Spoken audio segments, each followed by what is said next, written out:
Bonjour à tous, j'espère que vous allez bien. Bon, je vais faire les points de la semaine parce que j'arrête de trader aujourd'hui. Ok, c'est le 20 mars. Je vais commencer par le Nasdaq. Ok, la semaine elle était pas trop productive sur le Nasdaq. Donc pour commencer, je rentre en position. Et comme moi je vous avais dit, j'ai pris un break-even ici. Ok. Après, je rentrais dans le sens inverse. Je rentrais exactement là et j'ai pris un stop. Je tournais la main, ok, pour un take des deux niveaux, qui ça donnait plutôt au comblement de gap et au take des deux niveaux, mais ça n'a pas passé, ok, ça n'a pas passé. Et là maintenant, j'ai pris un autre BE ici. Donc j'arrête ma semaine, c'est déjà jeudi, il n'y a plus rien à faire sur le Nasdaq. Pour moi, bon, c'est une semaine atypique, mais c'est normal. On a fait déjà 10 semaines consécutives bien. C'est pas une semaine que je vais finir avec un stop loss, deux break-even et un stop loss. Ça va changer ma vie, ça va rien changer. Celui-là, pour utiliser la partie des configurations, comme j'ai fait, c'est un canal utilisé pendant toute la semaine. Ok, donc, si vous voyez maintenant, le Nasdaq, il y a un toupie en doji. Je crois que c'est plutôt en toupie. Voilà. Si vous regardez sur le graphique hebdomadaire, c'est en toupie. Elle a monté, elle a descendu, il est resté au milieu, il n'a rien fait. Nous avons le gap à combler qui n'est pas comblé encore. Donc, voilà, c'est une semaine qui est utilisant de la façon comme ceci de toute la semaine. Ça fonctionnait. Pas que ça fonctionnait pas, c'est juste qu'en semaine, c'est pas toutes les semaines qui vont être 5 takes, ainsi de suite. Ok, ça fonctionne pas comme ça. Le marché, il y a des choses qu'on ne peut pas contrôler. Par contre, pour c'est là qu'ils utilisent tous les jours, ok, tous les jours, ça fait une bonne semaine.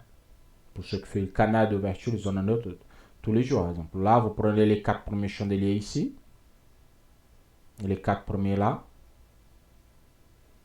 ils cassent vers le bas, vous projetez, vous prenez toute l'expansion et vous faites un take. Pour ceux qui ont fait tous les jours, ça c'est un take. La même chose ici, il y a 1, 2, 3 et 4. Vous prenez là, vous prenez la base, vous tirez vers là haut, vous rentrez en position et ça fait un take. Et pour aujourd'hui, je crois que ça fait 1, 2, 3 et 4. Ok, je pense que ça fait plutôt un point d'entrée là. Et après, vous prenez la totalité et vous projetez vers le bas. Ok, donc pour ceux qui travaillent tous les jours, ici, il y a un point d'entrée. Bon, je fais comme ça, juste à grosso modo, juste pour que vous voyez l'évolution qu'il fait. Donc pour ceux qui travaillent tous les jours, vous avez eu première journée en break-even, ok, en BE, euro, vous clôturez ici en positif, en légère positive. Et après, vous avez 1, 2, 3 take. Et vous dites, oui, Mauricio, comme ça tous les jours, c'est mieux. Ça dépend, ok, ça dépend. Vous avez un semaine qui a eu 3 TP et un break-even, il y a encore demain à les faire. Super, c'est bien. Mais moi, ça, il faut que vous êtes tous les jours à minuit devant les graphiques pour faire des choses. Là, non, moi, je préfère travailler la semaine parce que pour moi, c'est plus confortable. Et je travaille par téléphone. Ça veut dire que je mets mes alertes. Dès qu'ils sonnent, je rentre en position et je laisse tourner. Je ne reste pas devant le graphique. Ceux qui me connaissent savent que je déteste rester devant les graphiques. Pourquoi? Si tu restes devant les graphiques, tu fais des conneries à cause des émotions. Donc, je vais vous expliquer les deux modes de le faire, les deux façons de le faire, et après c'est à vous de prendre la décision et faire comme vous voulez. Vous faites moins de takes avec l'analyse pour toute la semaine. Oui, c'est vrai, vous avez 2, 3 positions maximum par semaine, mais c'est des positions qui sont correctes, c'est des positions qui sont tranquilles.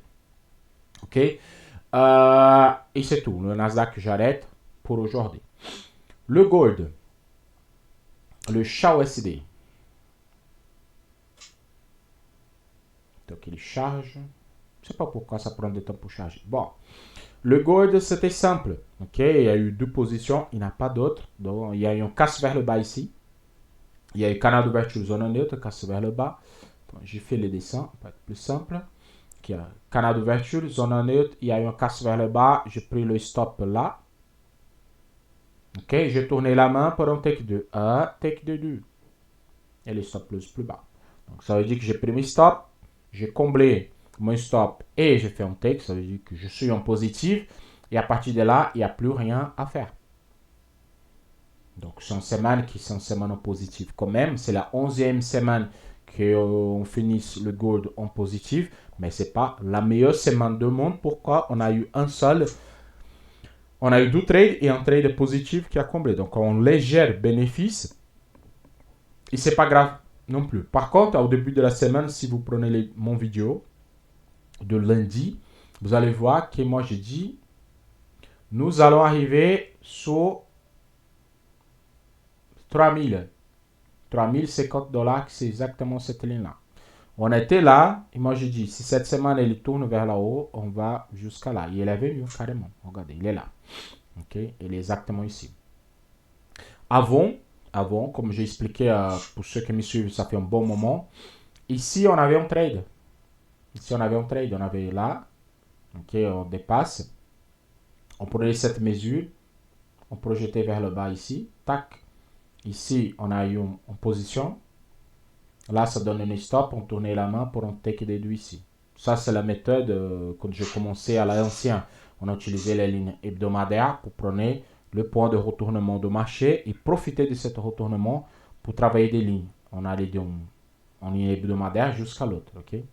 Ça, c'est la méthode pour ceux qui pris au début, quand j'ai commencé à développer la stratégie, elle a fonctionné exactement comme ça. Je reviens un petit peu pour voir. Regardez, comme là. On naviguait entre une ligne hebdomadaire et l'autre ligne hebdomadaire. Par exemple, juste par curiosité pour quelqu'un d'autre, regardez, on a cassé, on a dépassé. On prenait cette eau là, on le projetait ici. Et cette taille là, s'il casse vers le bas, on prenait le take. Et si on casse vers là haut, on allait juste sur la prochaine ligne. On travaille les lignes hebdomadaires, ça veut dire qu'on travaille des grosses trades comme ça. Et la même chose.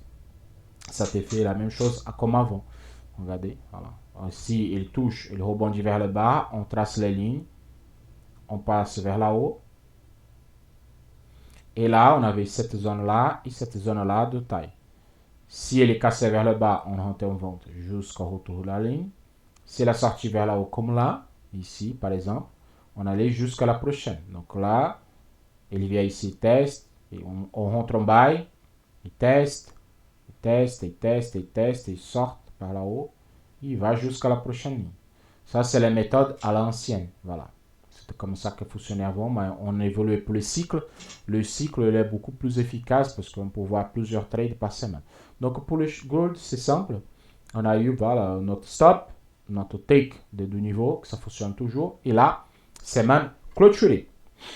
Le Bitcoin. Je commence dans quelques mois, je crois qu'il va devenir mon chouchou plus que le Nasdaq. Parce que vraiment, c'est incroyable la précision qui existe sur le Bitcoin. Il respecte parfaitement le cycle. Et ça me plaît énormément. Donc, le cycle, c'est là que je vais vous envoyer plutôt en capture d'écran. Ok. On a eu le premier pullback ici, que ça fait un take. C'était un bon semaine sur le Bitcoin. Hein. C'est pas toutes les semaines comme ça qu'on va voir 4 jours consécutifs de take. Normalement, un jour ou l'autre, il y a un stop. Il faut qu'on tourne la main et sorte à zéro. Ici, on a un deuxième take. Troisième take. Je prends qu'un take de un niveau. Pour moi, c'est suffisant. Et hier soir, on a rentré ici. Il y a encore un take. Le Bitcoin, vous avez vu qu'il y a pour caractéristique toujours touche le take et revient. Ok? Touche et revient. Pourquoi? Ça, c'est mathématique. Je sais pas pourquoi, mais c'est mathématique. Il y a toujours plan de rebondir. Donc, take des deux niveaux sur le Bitcoin, c'est un peu compliqué à cause de ça. C'est vraiment compliqué. Okay? Pour les plus gourmands, vous pouvez rentrer ici et sortir. Okay? Vous pouvez prendre un take ici, prendre un take là, jouer ici, prendre encore une. Ça, c'est à vous. Okay? Rentrer, il vient tester, rentrer ici, prendre un stop. C'est à vous. Moi, je prends un seul de cette ligne jusqu'à là. Pour moi, c'est suffisant pour faire ma journée et après, j'arrête. Okay? C'est tout.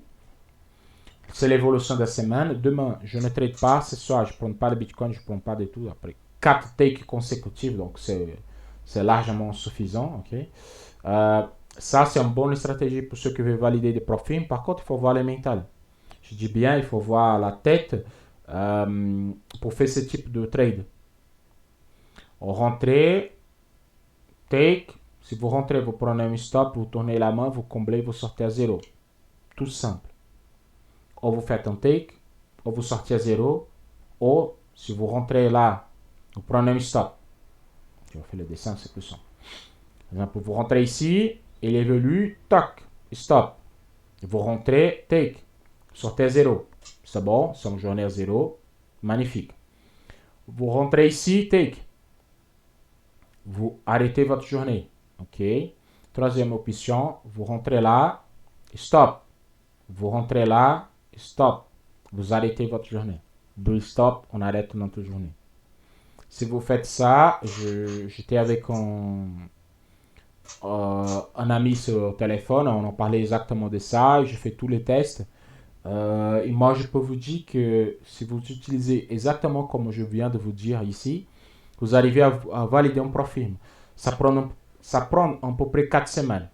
4-5 semaines, vous validez votre profil. Je parle de profil qui travaille à 10%. Okay, à 10%. Par exemple, 100 000, si vous travaillez en take stop ici de 1000 $. 100 000, tu as 10 000 à valider, 5 000 de perte journalier maximum. Si vous travaillez à 1000 $, ça veut dire que le maximum que vous pouvez perdre dans une journée, c'est 12 000. Parce que 12 stops, vous arrêtez. Ou vous faites journée à 0, ou vous faites journée à 1000, ou vous faites en perte de 2000. Voilà. Et comme il y a largement de gains en relation perte, donc vraiment, vous pouvez valider tranquillement. Le difficile, comme je l'ai expliqué à lui, c'est de faire un trade par jour et après quitter les graphiques. Ça, c'est la partie plus compliquée parce que vous voulez trader Bitcoin, Nasdaq, Gold, EURUSD, GBP, JPY, USD, JPY. Vous voulez trader tout en même temps parce que vous voulez prendre 4, 5, 6 positions par jour parce que vous pensez que ça, c'est rentable. C'est rentable et c'est pas du tout rentable. Ok, être rentable, c'est avoir toujours les mêmes points d'entrée, les mêmes takes, les mêmes stops. La planification, vous avez un planning, et vous respectez cette planning pendant 30 jours, 60, 90 et ainsi de suite. Okay? C'est comme ça que vous gardez l'esprit, c'est comme ça que vous êtes rentable à long terme. C'est comme je dis, ne croyez pas en moi, il ne faut pas me croire, il faut prendre ici, venir dans le passé et regarder exactement, faisait chaque mois de 1h30, 1h30. Vous avez 20 jours de trade, 4 semaines, et vous faites. Comme ça, vous allez voir, putain, j'ai gagné X, cette mois est positive, cette mois est négative, cette mois je suis sorti à zéro. Par contre, dites-moi, vous venez sur BRL question et vous dites, moi, Mauricio, un tel mois, il est négatif. Par exemple, comme juin dès 2024, c'était un mois que si je travaille à 100 $, ok, j'ai fini le mois à 100 $. J'ai eu 100 $ de bénéfices. Pourquoi? J'ai eu beaucoup de zéro, de journées à zéro, et j'ai eu des pertes et de gains équivalents. Donc, ça fait quoi? Ça fait que je fais un mois à 100 $. Mais vous êtes tous les mois, c'était positif. J'ai eu 0 mois qui était négatif. Zéro. J'ai fait 3 ans déjà de tests dans cette configuration et j'ai eu un mois à 100 $. Et tout le reste, mais tous les mois, ils ont été positifs.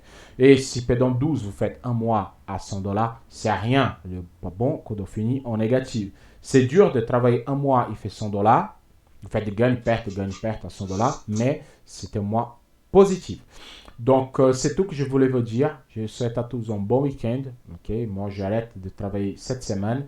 Je reviens la semaine prochaine avec de nouvelles analyses pour faire la même chose, le même pot d'entrée, le même stop loss et c'est la répétition qui nous fait rentable sur ce marché. Okay? Très compliqué à ce moment-là. Bon week-end à tous. À la prochaine. Ciao, ciao.